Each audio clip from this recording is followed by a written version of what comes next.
হরে কৃষ্ণ।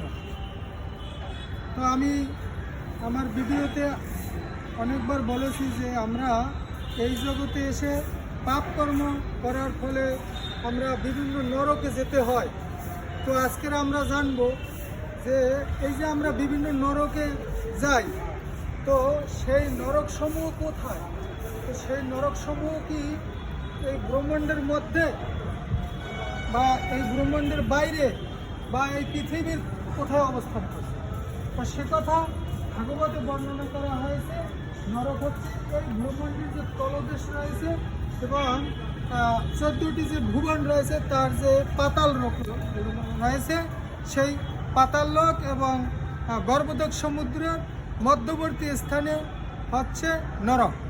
এবং এই নরকের বিভিন্ন নাম রয়েছে, তামিশ্র, অন্ধতামিশ্র, রৌরব আদি, এভাবে ভয়ঙ্কর ভয়ঙ্কর 28টি নরকের কথা ভাগবতে বর্ণনা করা হয়েছে।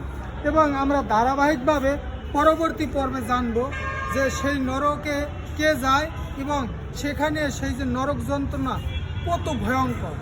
হরে কৃষ্ণ।